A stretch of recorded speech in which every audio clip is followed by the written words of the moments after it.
Hello and welcome back to STEM for Girls by Girls in STEM. I'm your host, Serena Berry, and today we have our 10th and final episode entitled Careers for Girls in STEM. In today's episode, we'll be talking about different STEM careers, why it is important to join the STEM field, specifically to increase representation, and we will also be learning about the earning potential and sustained growth of the STEM field. We will learn about popular STEM fields and majors, a typical STEM journey, and how to prepare for your future STEM career. It is important for young girls to join the STEM field to increase representation and diversity. Diversity is especially important because it helps to bring about new ideas, unique perspectives that we can use to solve real-world problems. The demand for STEM jobs is also projected to stay strong. STEM salaries are also typically higher. However, I believe that the main reason to join the STEM field is that it focuses on advancing science and technology for the greater good. Therefore, if you want to help people and also have your opinions for the future be heard, you should definitely join the STEM field. The best way to start is by exploring your STEM interests, encouraging other girls to join STEM, and engaging in a fulfilling career. Some of the popular STEM fields and majors include astronomy, biology, chemistry, computer programming, computer science, earth sciences, many different types of engineering, geology, information technology, marine science, mathematics, and physics. As you can see, the subjects within STEM itself are very diverse, and there are many opportunities ranging from life sciences to mathematics, engineering, and physics. Your STEM journey can start at a young age in elementary school or middle school, or it can even start later in life in high school or college. By starting early in elementary school, you can join summer camps or even join your school science or math teams. This is a great way to explore STEM. You can even join robotics clubs, learn how to code, participate in science fairs and research competitions. In high school, this is where you will take STEM classes and learn. You can also start to think about your interest in STEM and job shadow professionals. You can also research and apply to colleges that excel in the STEM topic of your interest. College is really where you will consider what kind of STEM career you want and decide on a major. You can also accumulate professional experience through internships and co-ops. Many companies actually recruit directly at career fairs at colleges, so this is a great way to find your STEM job and start your career. Some of the STEM skills that you will learn throughout your journey are curiosity, problem solving, creativity, critical thinking, the scientific method for research, product development, computer-aided design or CAD, coding, hands-on learning to build things, which is called machining, and finally, statistics. It is important to know that you can be anything that you want to be in STEM, even a mechanical engineer, biomedical engineer, aeronautical engineer, chemical engineer, computer programmer, statistician, biological scientist, chemist, physicist, and mathematician. To talk to us a little bit about some of the opportunities in STEM, we have an interview with two college students. One is from WPI and is majoring in biomedical science, and the other is a recent graduate from the University of Illinois at Urbana-Champaign and majored in mechanical engineering. Today, I'm joined with two students, Maria DeSales, who is a biomedical engineering major at WPI, and Nikki Shaw, who is a recent graduate from UIUC, who majored in mechanical engineering. So thank you both for being here. Thanks for having us. Yeah, no problem. So can you both talk a little bit about what inspired you to join STEM and engineering? Sure, I can start. So my favorite subjects during school were always like science and math, and I definitely had a passion for medicine. And kind of in high school, I wasn't really sure if I wanted to be a doctor and go to school for that long, go into medical school. So I started exploring different options, and my mom actually was definitely an inspiration for me because she studied biomedical engineering as well. And I guess from there, I kind of I didn't have that much experience with engineering before coming to WPI. So it was kind of like I jumped right in, and it surprised me how much I enjoyed it so far. Yeah, I feel like I had a pretty similar story with that. It was just always having an interest in math and science, and then having a lot of really great support systems. I was involved with the robotics team all through high school and middle school.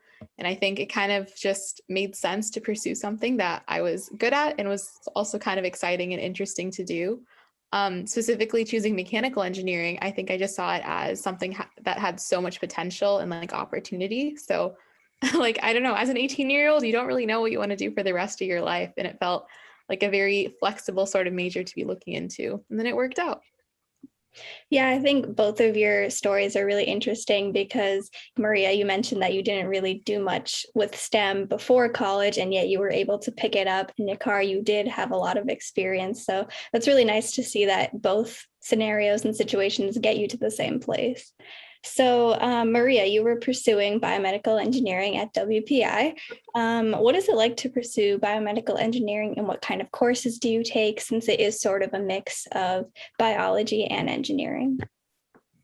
Yeah, so at WPI, most people are engineering majors. So no matter what kind of engineering you are in the beginning, you'll take the basic physics courses. For biomedical engineering, you do have to take a few biology courses and chemistry courses. So you kind of get like a mix of each of those. And then beyond like those initial courses your first year, you take other courses like biomaterials, stress, bioinstrumentation. And these courses I've found as I've just gone through them are very similar to non-biomedical engineering courses, except for that they are tailored more with medical applications, which I find kind of motivates me to understand the engineering concepts, which is what I've really enjoyed about biomedical engineering. I know a lot of people can like do those problems and understand that type of coursework without that application, but I think that's really what I found it most interesting during my classes. Yeah, at WPI, it's a lot of project-based learning as well in all of the courses, which I've enjoyed working with other people from different majors and also studying different types of biomedical engineering, since there's different routes that you can go, like bioinstrumentation, which is kind of more, has to do more with electrical engineering. There's biomechanics, and then biomaterials and tissue engineering too. Wow, that's really cool that you get to do sort of hands-on project-based learning in engineering. Mm-hmm.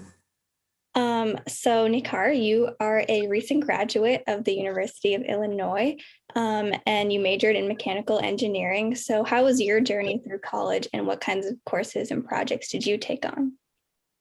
It's really interesting actually that Maria talks about how like there was a lot of different stuff that she got to explore through her program, because I think mechanical engineering is kind of similar, that there was a lot of overlap with what we did, but then they would talk about the applications in other fields as well. So I would take classes I think you would see as a normal mechanical engineer would take. So there'd be like thermodynamics, fluid mechanics, kind of like statics and dynamics classes, which is literally just the study of things that can move and then things that cannot move and how we can maintain their motions as such. But then we also got to take a lot of classes outside of that to understand kind of the relationship. So I was taking chemistry classes. I took an electrical engineering class, which we got to like build circuits and stuff like that. I took some computer science classes. And this wasn't even like something that I like chose to do. It was just the curriculum was such to encourage us to explore these other avenues as well. And there was a lot of lab-based learning where whatever we did in lecture, we would have some sort of real-world application to it. And then there was also a really big emphasis through my specific program in like the design side of mechanical engineering.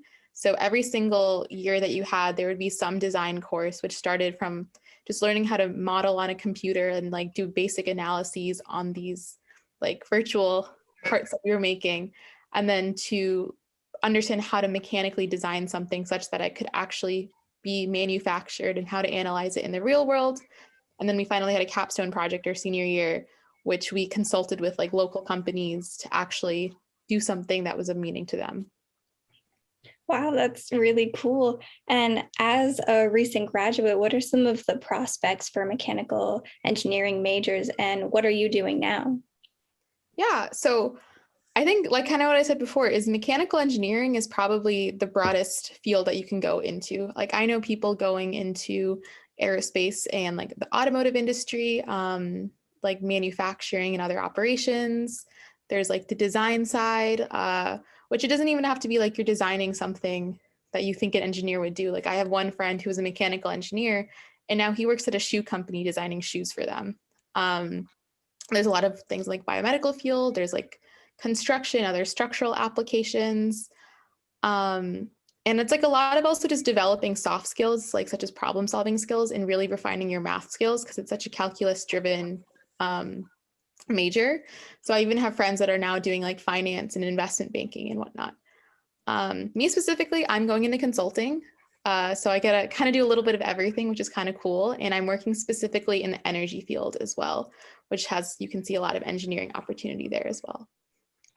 Wow, that's really cool that with just a mechanical engineering major, you can go into so many different fields.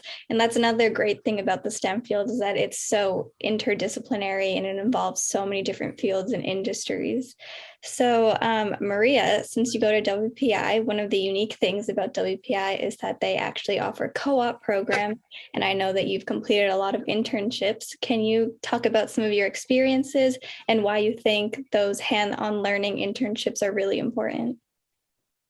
Yeah, so WPI doesn't really have a co-op program that's kind of like required. It's something that they're flexible about if a student like wants to pursue a co-op, which I did because I found that I really value in industry experience. So I think that overall, to sum it up, my internships and co-ops have really helped me kind of identify what type of career paths I might like more than others. So I had an internship last year, and going into it, I thought I was more interested in the biomaterials and tissue engineering path of biomedical engineering. But this internship, it just happened to be the one that I interviewed for, and I enjoyed learning about what they were doing. And it was at a medical device company. So I was surprised at how much I enjoyed working there and how much I wanted to learn more about that industry. And so I pursued a co-op that I'm working at this year in another medical device company on a different type of product because I learned that I like the medical device industry. It's really cool. But beyond learning about like myself and my interests, I think it's been really great to learn about, like I said, the industry and the different types of engineering that even one person with a biomedical engineering degree can go into. So there's quality engineering, there's process development, there's manufacturing, there's research and development, all these different types of engineering roles, and how they interact has been really interesting to learn about. And it's also been cool to see how clinical and medical affairs play a role into my position at my co-op right now, which is research and development, and also the marketing side, because ultimately at the end of the day, this is a product we're trying to sell to help patients and to get money back to the company so that we can continue like this kind of innovation. So the marketing and clinical sides of it really play an important role. So it's been cool to kind of be able to understand those sides while still working in like a science and math position. Yeah, I definitely think that when people think of careers in STEM, they usually think of the typical like designing types of engineers and mechanical engineers, electrical engineers, but there are so many different types of engineering, like you mentioned, quality engineers. So I think it's really cool that you could see in your internship how all these different types of engineers work together just to create a single product. So Nikhar, is there anything that you wish you had done more of while you were at college to prepare you better for your future career? I think for my college experience, I think I wish I had asked more questions earlier on. It's a hard subject. Like I'm not going to pretend that it's like, oh, you walk in day one, you're going to know everything. And I think everyone always tells you like go to office hours, like befriend your professors, make study groups. And I think for a very long time, I felt like I was almost like inadequate. It was like a sign of weakness to do something like that. And I think I realized later on in my college career that like, if anything, like that's the best way to succeed in college is like to continue to ask questions because that's the only way you're going to learn. So yeah, I think that was kind of what I wish I'd done earlier, but I'm happy that I find out eventually. And now I tell everyone to go to office hours. Yeah, I definitely think as, young students, it can be really scary to ask questions, but you just have to remember at the end of the day, you are a student and you are learning. And the best way to learn is by asking questions. So that's a really great point that you had. And were there sort of any clubs or experiences that you had at college that you think really helped you be successful in your career? Yeah, totally. So one of the things that was unique about the University of Illinois engineering program, which is what drew me there at the end, to go there, is that they had a women in engineering office, which is basically a program created by the university to support their female engineers. So they would your freshman year, as you're coming into school, they'd have a week-long orientation that was other female engineers, upperclassmen to kind of take you on tours. You would do a lot of team bonding and a lot of social activities. And I think that was a really great way to start my time on campus, to know that there was such a big supportive network already set there for me. And then throughout the year, I ended up working at their office where they have tours come through and just general peer mentoring, and they'd have seminars for professional and also technical development for skills.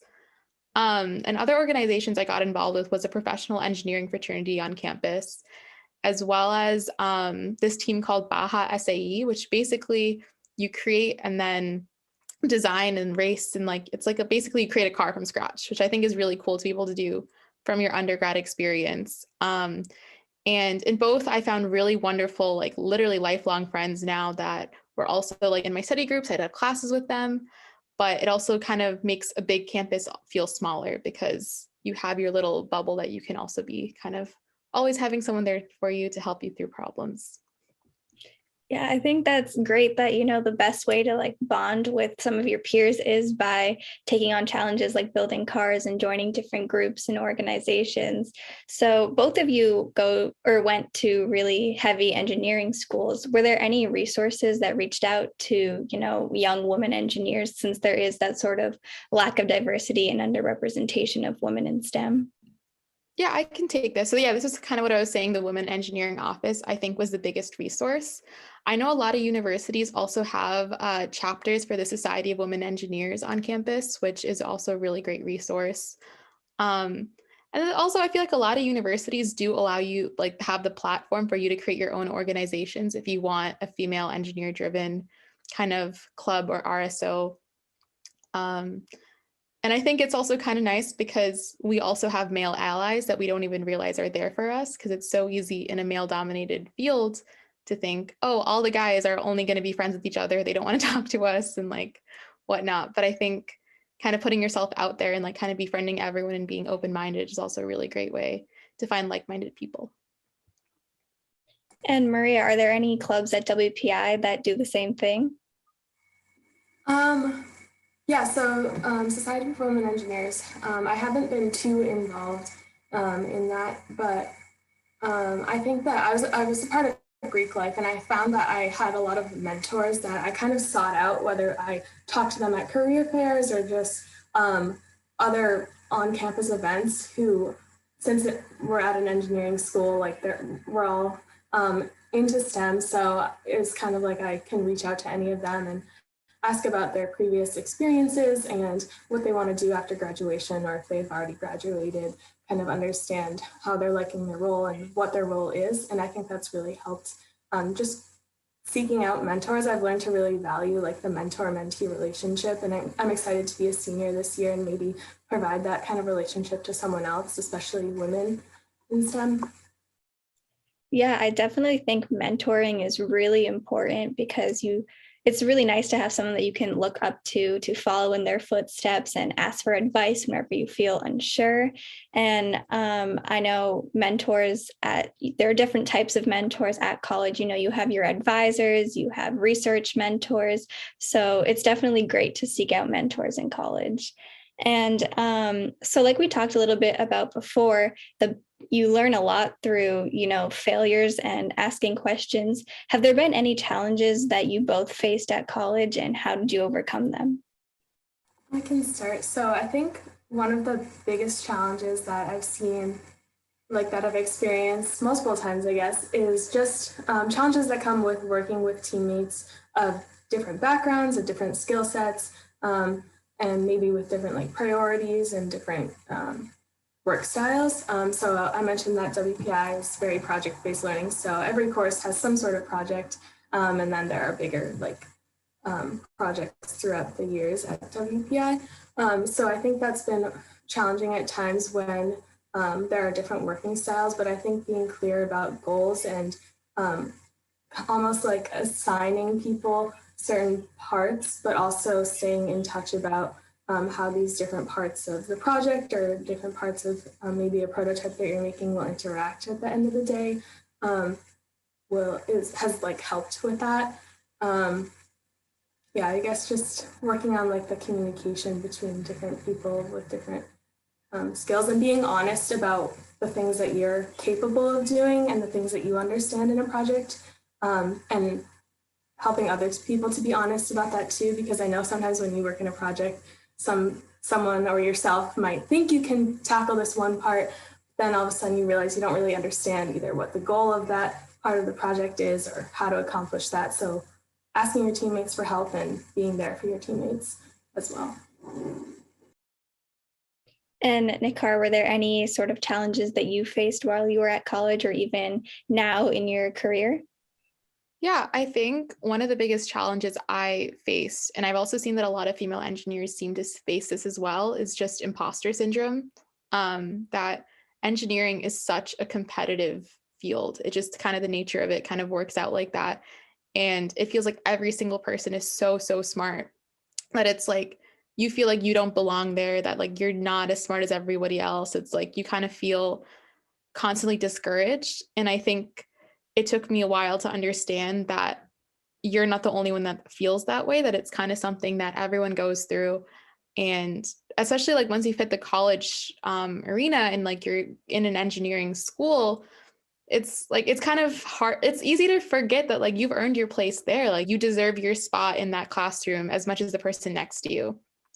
And it was, I don't think I fully grasped like also the beauty of not being the smartest person in the classroom sometimes until I had an internship where my manager always was saying how it's like really fun to not be the smartest person in the class or the smartest person in the room, because that means you always have something new to be learning. And I think that's kind of what's fun about engineering, is that you always are learning new things. Like no one is like the smartest person in the world, because that doesn't make sense to do. And I think it's just kind of reminding yourself of like, you've earned your place there. So just keep learning, keep moving forward. I can definitely relate to that. And like whenever I feel that imposter syndrome of, oh, like I don't want to ask someone a question because I should probably already know this, I just like I try to like change my mindset kind of quickly and be like, oh, no, I'm just curious. I want to know more about this. I want to ask that question. Yeah, and I know I don't even go to solely an engineering school, but I have still felt imposter syndrome working in labs. You know, when you're working with people who have PhDs and, you know, so many degrees ahead of you, it can feel like, oh my God, I'm just an undergrad student. What am I doing here? But, you know, that's the whole point, is that, you know, you're there to learn and to learn from people who have these amazing degrees. And yeah, like you said, Maria, it really is like you really have to make yourself think in a new way instead of thinking, you know, oh, I don't belong here. You know, I don't fit in. I'm not the smartest. You have to do what Nikar said and really just say, okay, so what? I'm not the smartest. I can learn from everyone and be a student at the end of the day. So do you both have any sort of advice or knowledge or experience that you want to share with young girls who are considering majoring in engineering or joining the STEM field? I can start. I can say that if you're interested in STEM and you know you even just might enjoy it, I think it's worth a shot. Even for engineering, like I mentioned, I didn't have a lot of experience or really exposure to engineering at all until college, basically. And like I said, I've been surprised at how much I've enjoyed it, and I've also been surprised at how much after I get my degree and maybe my first position is in engineering, but through my co-op and internship experience, I've learned that from an engineering position, you can really, it's a great place to start because you have that technical understanding of that industry or that product, and you can really go into any sort of other positions in the company and maybe get a master's in something else if you feel that maybe isn't that the right role for you long term. So it's just a really good place to start. And it's really exciting all the time because there's so much innovation going on. So Yeah, I completely got to echo what she was saying. I agree with every word. I couldn't have said it better myself. I think the one thing I would add to that is that it's important to start being comfortable being uncomfortable, if that makes sense, because you're constantly going to be out of your comfort zone when you're an engineer. And it really comes down to the fact that you might know like a lot about one thing, but there's so many other things out there that you don't have any clue about. And it's like our job as engineers to learn about the unknown and to solve all those problems and stuff like that. But that's also kind of exciting because that means you get to be like the first in the door to figure out a lot of these like new issues and stuff like that. So it's kind of just about trusting your abilities to be able to get through those hurdles that you might see, and then you're going to be successful, and that'll be fine. And we'll read about you in like some famous book or something like that down the line. Yeah, I think it's really great that you both mentioned that the STEM field deals with sort of the innovations of the future, and that, you don't really need a lot of prior knowledge to just go in to college and majoring in engineering, because all these future innovations, even experts don't know what the future holds and what the new thing, the new technology will be. So it could be you that comes up with it and designs it and starts it. So thank you both so much for being here and for giving us your perspectives on biomedical engineering and mechanical engineering at college, and how you can use what you learn to be successful in your future careers. So thank you so much for being here. of course, thank you for having us. Since this is our final episode, I thought we should take some time to go through what some of our early episodes talked about.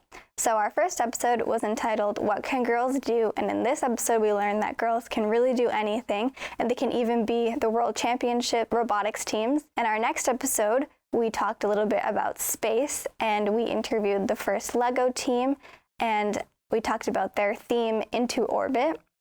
Our third episode was entitled Girls Engineering Handbook, and in this episode, we learned how to build real life-size robots. Our fourth episode was entitled No Fear Girl, and it talked about thinking outside of the box, how to approach a real-world problem, 3D printing, and maker spaces. Our fifth episode was entitled The Global Girl, and it talked a lot about global outreach and how to outreach different countries like the US, India, Rwanda, Argentina, and Kenya.